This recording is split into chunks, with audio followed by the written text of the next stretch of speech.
ममता बनर्जी को आपने कहा चंडी पाठ करती हैं। 1980 और उसके पहले दशक से हमने पार्लियामेंट के अंदर, पार्लियामेंट के बाहर राम मंदिर को देखते रहे। हमें तो प्रसन्नता हुई, मैं तो 51,000 रुपए भी राम मंदिर को बनाने के लिए दिए हैं अपनी तरफ से, क्योंकि मेरी आस्था का प्रश्न है।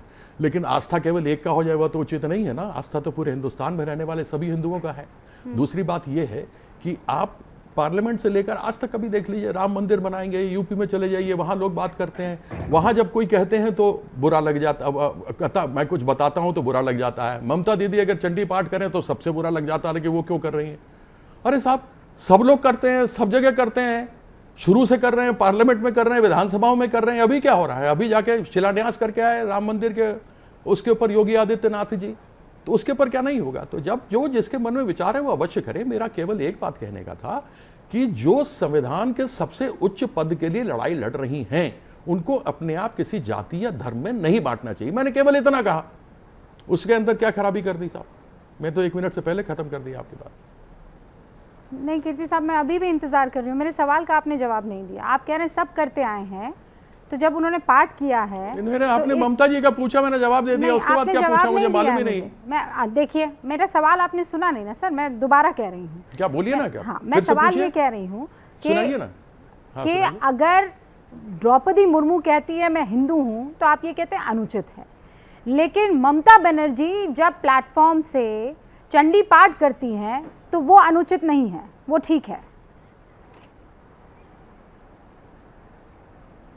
जिस प्रकार से योगी आदित्यनाथ राम मंदिर के बारे में बात करते हैं, जिस प्रकार से नरेंद्र मोदी जी जब प्रधानमंत्री नहीं मुख्यमंत्री थे वो बात करते हैं, या अमित शाह जी करते हैं, या कोई और व्यक्ति किसी भी स्टैंड पर खड़े होकर के जब वह राम मंदिर की बात करता है, उसी प्रकार से ममता दीदी भी चंडी पाठ करती हैं। लेकिन द्रौपदी मुर्मू जब करती है तो वो अनुचित है। ये आपको मैं एक बार नहीं 10 बार बता चुका हूं।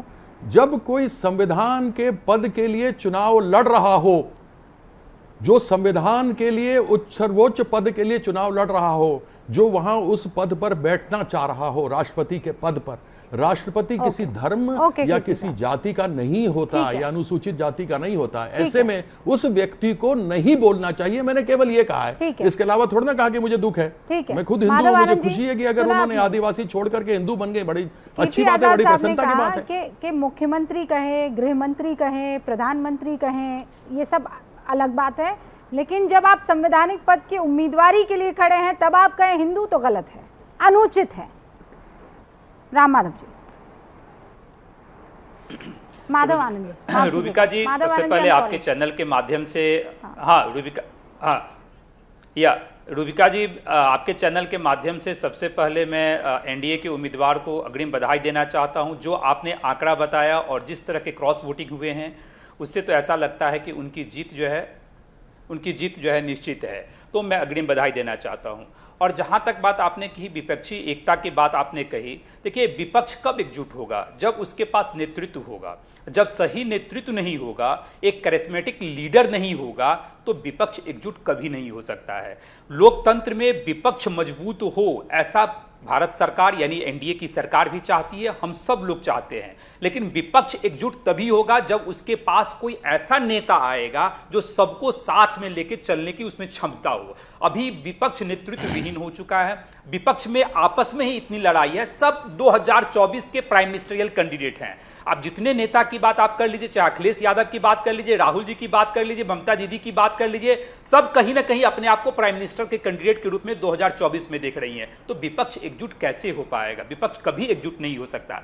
जहां तक अब जाति धर्म की बात हुई कि जो एनडीए के उम्मीदवार हैं, उन्होंने कहा कि मैं हिंदू हूं, मुझे नहीं लगता है कि इसमें कहीं भी कोई आपत्तिजनक चीजें हैं।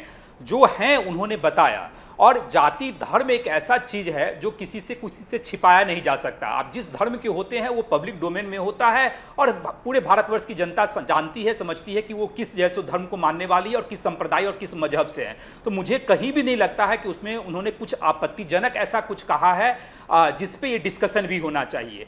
और जिस तरह विपक्ष के लोग में भी देखिए, जब आप सही चुनाव करेंगे, विपक्ष एनडीए के लोगों ने सही चुनाव किया, आम सहमति बनाई गई। हम लोग भी एनडीए के पार्टनर हैं। आदरणीय प्रधानमंत्री जी ने नीतीश कुमार जी से भी बात की, चाहे वो प्रेसिडेंशियल कैंडिडेट की बात हो चाहे वाइस प्रेसिडेंट सुना होगा उन्होंने क्या कहा कि अगर ये कैंडिडेट पहले अनाउंस कर दिए जाते या मुर्मू के नाम पर आप सब एक साथ एक टेबल पर बैठकर हामी भर देते तो आज ये वक्त नहीं देखना पड़ता या ये टाइम नहीं देखना पड़ता कि देश एक इतिहास देखता हुआ।